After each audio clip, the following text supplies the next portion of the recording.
Hello everyone, welcome to Visionary Classes. So today we'll discuss on the next topic that in on Biological Diversity Act.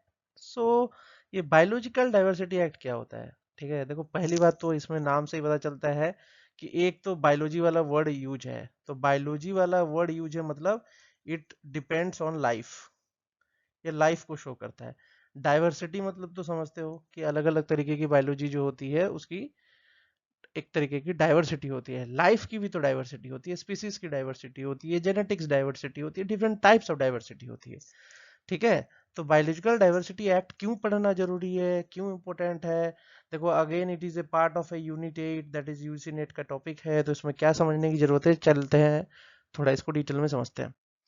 सो पहली बात है, दो biological diversity act 2002 था, was born out of India's attempt to realize the objectives enshrined in the United Nations Convention on Biological Diversity 1992।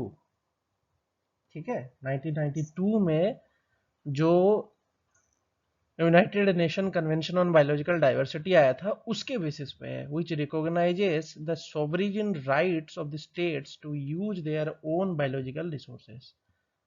मतलब क्या है कि suppose करो एक कंट्री है, ठीक है, उसका खुद का कुछ तो रिसोर्सेस होता होगा ना, मतलब अपना कुछ वनस्पति, अपना कोई स्पेशल पौधा या ऐसा कोई मेडिसिनल प्लांट होता होगा जिसको यूज करना वहां के लोगों का जन्मसिद्ध अधिकार है। ठीक है, तो वो अधिकार जो है उसको एक एक्ट के अंडर में ला के, ठीक है, उस कंट्री के लिए ये बना देना, ये एक्ट में बताया गया है, इस एक्ट में कि वो उनकी राइट्स है कि वो उस रिसोर्स को यूज कर सकते हैं। ठीक है, फिर क्या आता है कि बायोडाइवर्सिटी किस वर्ड का डेफिनेशन जो है वो क्या है? तो biodiversity actually means the variability among the living organism, जो कि मैंने पहले भी बताया, from all the sources and the ecological complexes of which they are part and include the diversity within the species और बिटवीन द स्पीसीज और of the ecosystems. देखो दो चीजें बोला, within the species, within the species का मतलब क्या होता है कि सेम स्पीसीज में अलग अलग तरीके की प्रजातियां मिलना, जैसे black dog, white dog, brown dog, देखो स्पीसीज सेम है बट अलग अलग तरीके के डॉग्स मिल रहे हैं। फिर आता है between the species, between the species मतलब अलग अलग क्या बोलते हैं, स्पीसीज के टाइप्स। ठीक है, जैसे कि डॉग में भी बहुत होता है, एल्फिशियन होता है, ठीक है, लैब्राडोर होता है, तो इस तरीके की जो स्पीसीज है उनको बोला जा रहा है। फिर आता है with in the ecosystems, ecosystem जैसे एक्वाटिक इकोसिस्टम हुआ, टेरेस्ट्रियल इकोसिस्टम हुआ, लैंड इकोसिस्टम हुआ, ठीक है, सॉइल इकोसिस्टम हुआ। ठीक है, तो उन चीज को हम कंसिडर कर रहे हैं डाइवर्सिटीज में, तो उनके अंदर जो वेरिएबिलिटी दिख रहा है, इन ऑर्गेनिजम्स के बीच में जो वेरिएबिलिटी दिख रहा है that is called as biodiversity. ठीक है, इसके बाद आता है बायोलॉजिकल रिसोर्सेस। तो biological resources means plants, animals, micro organisms are part their genetic material and by products, everything comes under this. ठीक है, बायोलॉजिकल रिसोर्सेस में तुम्हारा प्लांट्स आ जाता है, एनिमल्स आ जाता है, माइक्रो ऑर्गेनिजम्स आ जाता है, और उनके सारे जेनेटिक मटेरियल्स आ जाते हैं, जैसे कि उनका seed, that is also considered under things, उनके बाई प्रोडक्ट्स। ठीक है, जैसे कि वैल्यू एडेड प्रोडक्ट्स को हटा के उनके जो बाई प्रोडक्ट्स है, जैसे कि पत्ते झड़ रहे हैं, रूट्स झड़ रहे हैं, तो उनके बाई प्रोडक्ट्स भी आ जाते हैं इनमें। ठीक है, विथ एक्चुअल और यूज और पोटेंशियल यूज और values, but does not include human genetic material, human genetic material को इंक्लूड नहीं किया जाता है। ओके, फिर क्या आता है कि this act was enacted in 2002। It aims at the conservation of biological resources, managing its sustainable use, and enabling the fair and equitable sharing benefits arising out of the use and knowledge of the biological resources with local communities। ठीक है, local communities के साथ इसका जो knowledge है और इसका जो यूज है इन रिसोर्सेज का, उसका इक्वल और फेयर तरीके से शेयरिंग होना, ये बहुत इंपॉर्टेंट है बायोलॉजिकल डाइवर्सिटी एक्ट में।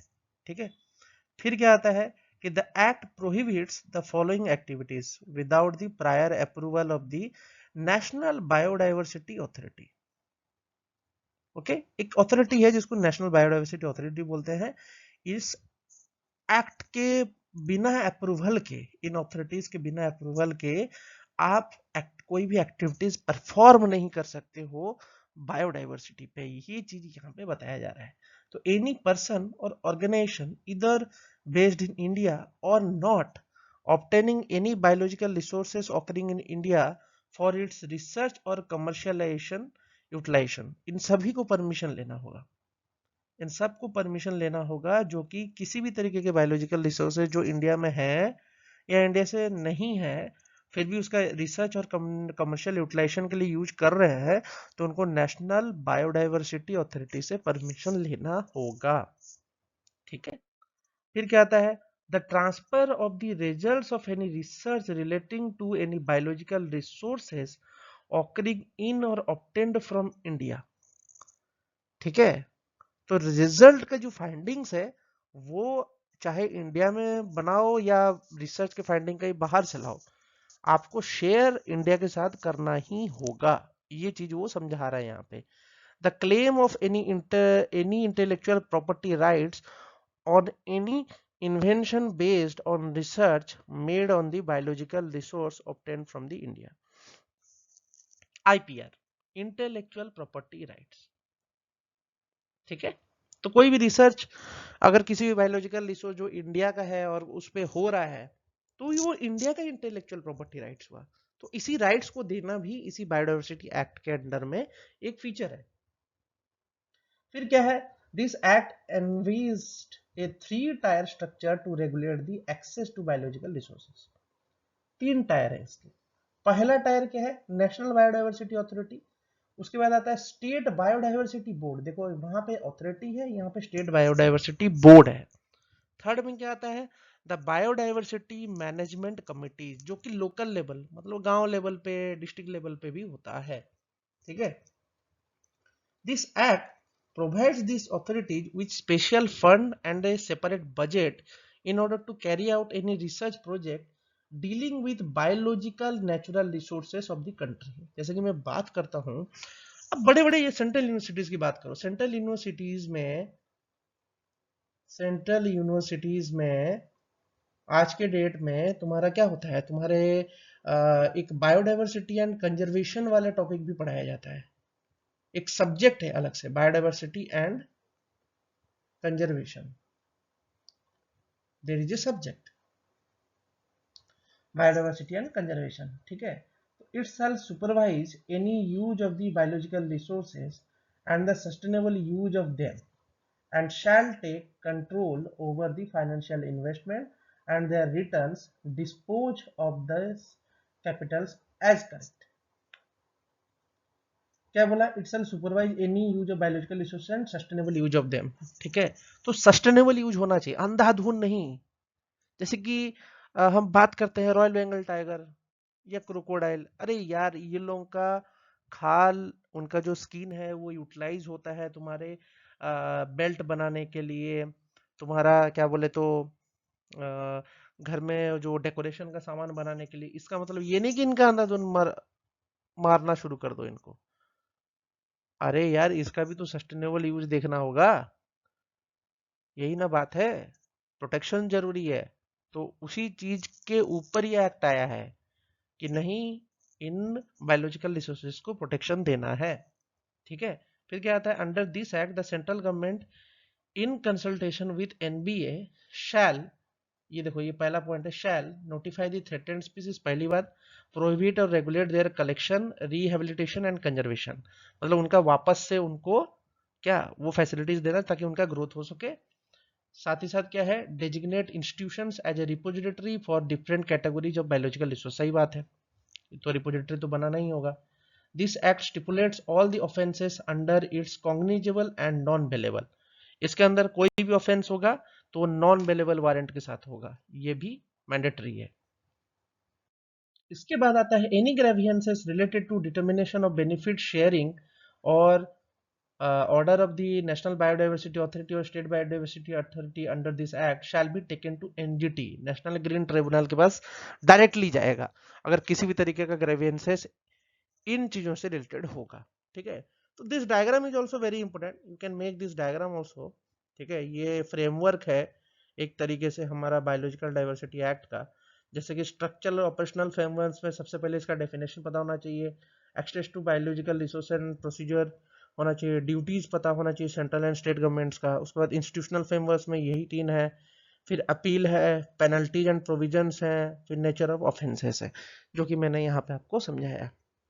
ठीक है, अब इसमें भी बात आता है कि एनबीए का क्या रोल है, what is the role of NBA, what is the role of state biodiversity authority. तो NBA actually deals with all the matters relating to request for the access by the foreign individual. देखो, national biodiversity authority का एक काम है कि कोई भी matter और रिक्वेस्ट जो फॉरेन इंडिविजुअल कर बोलते हैं या फॉरेन इंस्टीट्यूशंस और कंपनीज बोलते हैं कि हमको चाहिए एक्सेस, तो उस चीज से डील करता है। All the matter relating to the transfer of the result of research to any foreigner. अगर हमारा कोई फॉरेनर कोई रिसर्च या कोई तरीके का रिजल्ट्स जो कि हमने टेस्ट किया है बायोडाइवर्सिटी वो उनको चाहिए, तो उनको डायरेक्टली नेशनल बायोडाइवर्सिटी अथॉरिटी से बात करना होगा। ठीक है, उसी तरीके से स्टेट बायोडाइवर्सिटी अथॉरिटी की बात करें, deals with the matters relating to access by the Indians for commercial purpose. Commercial purpose के लिए इंडियंस के द्वारा अगर कोई मैटर के साथ डीलिंग करना है तो स्टेट बायोडाइवर्सिटी बोर्ड उससे डीलिंग करेगा। और बीएमसी तो लोकल लेवल है, वो तो रिपोजिटरी भी बनाता है। ठीक है, लोकल लेवल पे रिपोजिटरी बनाता है कि इस तरीके की बायोडाइवर्सिटी यहाँ पे मिलता है। ठीक है, and this is very interesting, this is a achievements, एक तरीके का अचीवमेंट्स है। You can put up this diagram and show the achievements. ठीक है, ये जरूरी नहीं है कि आप 9700 ही लिखो, ग्रेटर देन 9000 भी लिख सकते हो, ग्रेटर देन लिख सकते हो, ग्रेटर देन लिख सकते हो, ग्रेटर देन लिख सकते हो। ठीक है, ये मतलब एक डाटा है कि एनजीटी के ऑर्डर के द्वारा मतलब बहुत सारे केसेस दिखे जिसमें कि बायोडाइवर्सिटी को नुकसान पहुंचाया जा रहा था, तो due to NGT's order more than 90% of the India जो लोकल बॉडीज है उन्होंने अलग अलग तरीके की बीएमसीज फॉर्मेशन किए। तो एक फाइनल रिपोर्ट जो एनजीटी ने बनाया था 2021 में, उसमें ये डाटा शो हुआ है कि कैसे इंक्रीमेंट हुआ है बीएमसी के फॉर्मेशंस में। मतलब आज 2020 तक तो हमारे 2,43,499 बीएमसीज बन गए थे। ठीक है, तो उससे क्या हुआ, फायदा हुआ कि हमारा लोकल जो क्या बोलते थे, हमको रिपोजिटरी बनाना था बायोडाइवर्सिटी का, उसमें बनाने में मदद हुई। ठीक है, ये एक तरीके का अचीवमेंट है दिस डाइवर्सिटी एक्ट का। ठीक है, इतना सफिशिएंट है आई होप। ठीक है, इतना भी लिखोगे तो भी काफी मार्क्स आएगा। So try to do this, frame बनाओ। ठीक है, फ्लो चार्ट्स भी बना सकते हो, आंसर्स भी बना सकते हो अच्छे से, तो समझा सकते हो तो और अच्छे से समझा लो। ठीक है, all the best, have a nice day.